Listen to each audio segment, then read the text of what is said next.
Good evening, guys, and welcome to another fantastic night of movies and galore. Tonight, we're going to be hitting up a surprise premiere, my first ever premiere, of Aquaman. So, yeah, thanks to Amazon Prime for essentially giving us a premiere showing. As I get to do this review about a week earlier than when it actually releases to help you guys see, is it worth the wait? Is it worth the trip? Well, that's where I'm coming in to kind of give you a shot. But beforehand, let's do the usual introduction. Welcome to Robbie's Movie Reviews. Thank you very much for joining me. Tonight, we're going to talk again about Aquaman. And if you're new to the channel, it's broken down into three parts. Trailer, spoiler free, of course. Anything in the trailer is fair game. Followed by, essentially, a quick and dirty review. And then we'll finish up with more of the likes and dislikes and in-depth review for those that want a little more to their movie viewing pleasures. So, let's get started as we hit up the trailer. Aquaman. You saw him in Justice League and technically first line in Batman vs. Superman. And with it, the Warrior of the Water was essentially debuted as kind of a charismatic rogue who was ready to kind of come back with a bang and potentially kick some butt. Well, he did, but now in this movie, it's all about his origin story and his mantle that he's potentially going to inherit. After being away and isolated from his kingdom for a long time, he's pulled back in when a family member decides it may be time to bring war to the land, given his birthright, power, and upbringing. Now only Aquaman, alongside Mera, his trusty sidekick played by Amber Heard, is there to go on a quest to potentially find something that may unite the kingdoms together. And with it, lots of action to come about, including the supervillain Black Manta making an appearance. So then that brings it up, what will happen? Well, again, I'm not going to ruin anything because I don't want to spoil. So let's go on to what we talk about, our Phase 1 review. In honesty, Aquaman is definitely one of the better DC universe, DCEU, to hit the silver screen. Honestly, I can't tell if it's my favorite or my second favorite, and I'm probably going to go with the latter, but we'll go to more reasons why. It's an action palooza fest filled with a number of CGI, brilliance / I guess you would say world building that these studios are notorious for, with fantastic settings designs, fantastic use of integrating creatures with technology, and of course, just the special effects alone for combat. You will definitely get the adrenaline rush filled with a number of diverse action sequences and scenes to kind of make your adrenaline pump for the most part. And while maybe not as finessed as some of the other superhero movies we've seen action with, the fact that the pace is moving makes it seem like the 2 hours and 26 minutes are going to fly by very quickly. In addition to that, Jason Momoa reprises his role quite well, taking it to kind of the next level with a little bit of motion, but still keeping his roguish ways possible. And yes, for the ladies and those who enjoy the male body, plenty of time with a shirt off. Amber Heard is there to kind of corral it, but I'm getting a little ahead of myself, and she is, of course, very beautiful. And her sass, wit, and kind of hard edginess really complements Momoa's character well. Nevertheless, you will find that this is definitely one of the more well put together ones that foregoes kind of the slow, confusing, tedious plot points that we've seen in some of the presentations of the other ones. It still maintains the slight dark sense that DC is famous for, but not so much to ground you down into just the mundane enjoyment of it. And overall, the story is at least a little better put together than what we've seen in some of the others. So, kudos to that. And James Wan's direction, I think, was actually pretty well received from my audience tonight. Nevertheless, there are some other things that we'll go into a little detail, but it's definitely still not as put together as Wonder Woman. I don't think the CGI work is quite as utilized as well as in some of the other installments. But that's for the more of the detailed likes. Nevertheless, I had fun with this film. Really enjoyed a lot of components, and a lot of my colleagues, including a shout out to my buddy Brian, as well as my mom, who is really enjoying it. Both of them really had fun with it, and I would definitely say it is one of the better ones to hit the silver screen in terms of the DC universe again. In terms of its categories, action, adventure, superhero, and I guess that's where I would put it up. Maybe fantasy if they categorize it. Probably about an 8 overall. In terms of movie in general, I'm looking at about a 7, maybe a 6.5 at the latest. Just because there's some other things we'll go over. But nevertheless, definitely check this one out when you can, when it comes out later this week. And enjoy it in the theaters because it's got plenty of theater worthy effects to really maximize it. Now, if this is where you're leaving me, thank you again for checking it out. I really appreciate it. Of course, we will be bringing more movie reviews in the coming future. But if you're willing to stick around for a little more of my annoying voice, then here we go into the second round with our likes and dislikes. So when we start with the likes, the first thing I want to talk about is the acting. And again, you kind of heard it in the first part of the view. Jason Momoa is, natch for this role. Dark, brooding, roguish, and kind of the devil may care attitude really comes back shining into this, and his personality very much shines like he does in his interviews, which makes it fun. In addition, you've also got the fact that as his character evolves, he's able to kind of take it pretty well for the most part and add a little more depth to his character.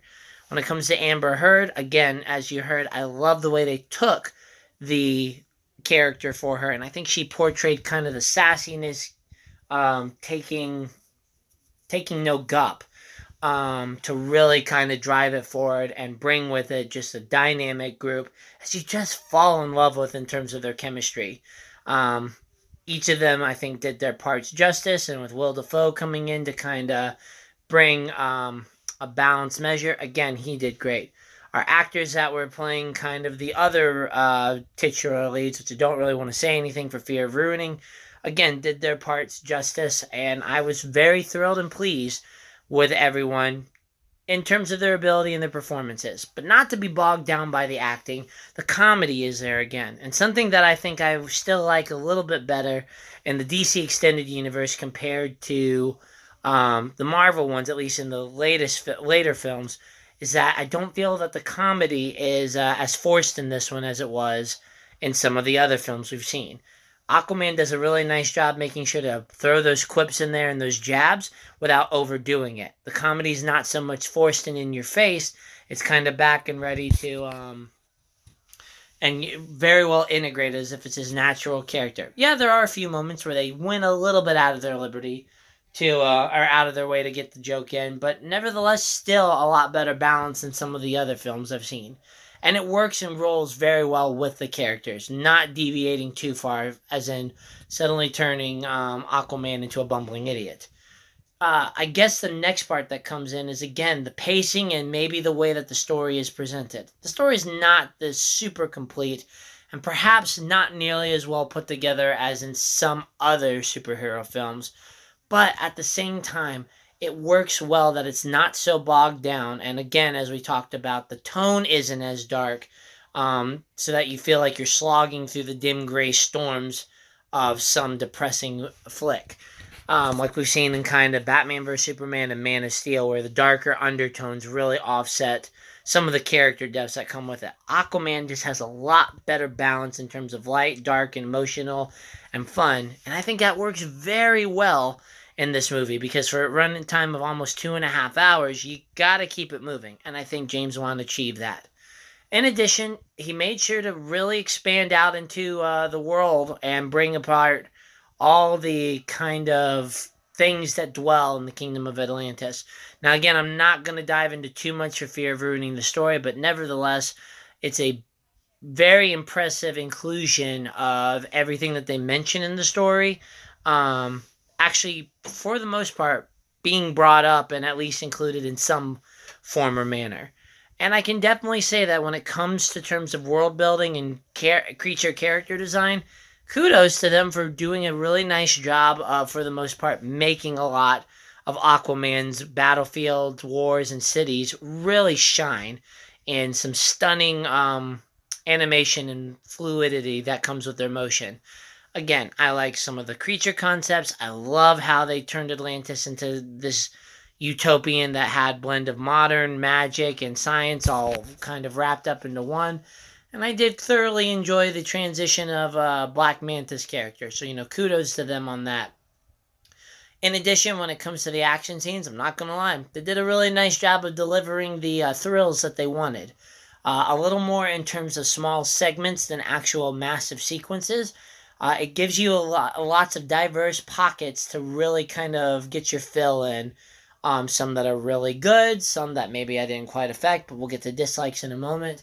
But nevertheless, definitely a number of kind of adrenaline pumping scenes with the final climactic thing taking almost 20 minutes. So, a fair impressive amount of time. And overall, I'd say probably about half the movie, so nearly an hour, a little over an hour, was probably dedicated to the action alone. Again, if you like that, you're kind of like me, then you're going to really enjoy this movie. But if you get a little overstimulated and just done with the scenes, that's probably what's going to happen in regards to it.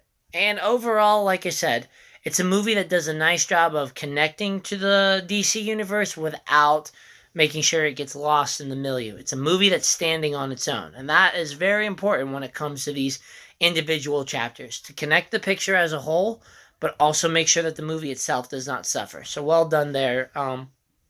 In terms of directing and writing, James Wan and company, you did achieve that for me. But here's where we get to the dislikes, and I think I'm about to sneeze. Sorry about that. Now, in regards to when we come about with the dislikes, or I can say areas of improvement, I guess it kind of starts with the fact of putting the story together. As I mentioned earlier, the story is there, and it's self-contained.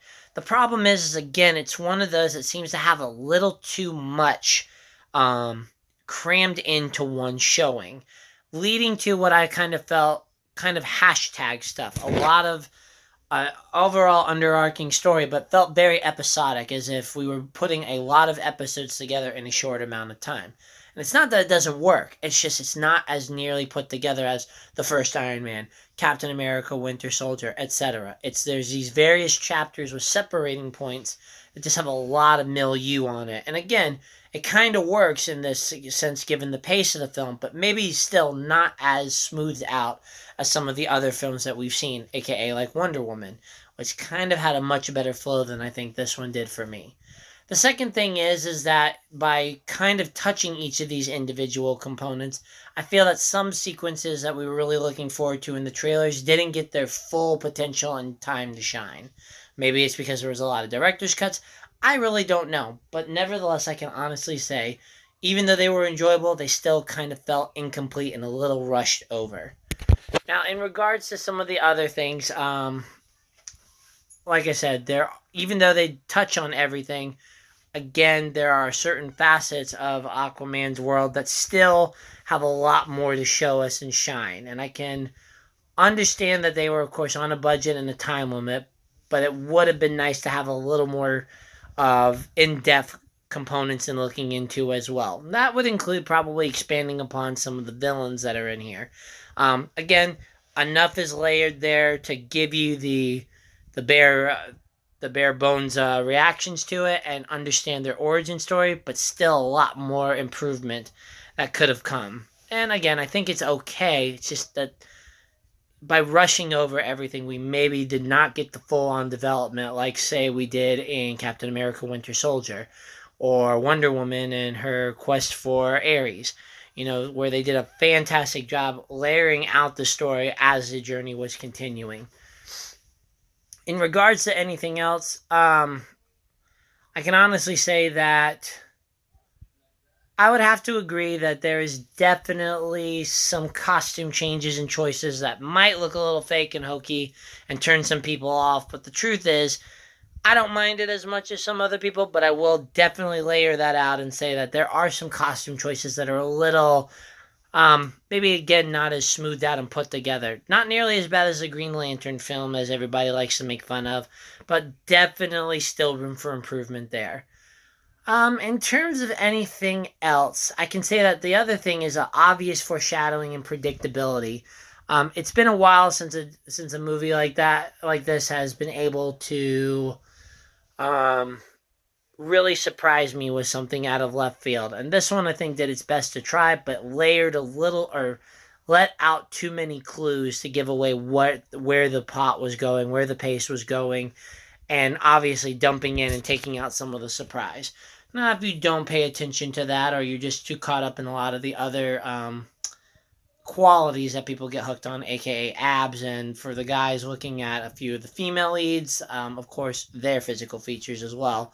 But if you're not paying attention as much, maybe this won't hit you, but it is a predictable tale. Now, I think the two dislikes that are really going to come in, which I have to agree with my buddy Brian when he pointed this out, is number one, in terms of the action, I was looking for, again, better put together sequences. Now, people have given me some feedback saying I'm a little too sensitive in this category. And again, I will admit that I am a little snobbish when it comes to my action scenes. But when we looked at something like the Avengers Infinity War compared to some of the other battles, I felt that those battles were, again, a little too skimmed over and not necessarily as complete as they wanted.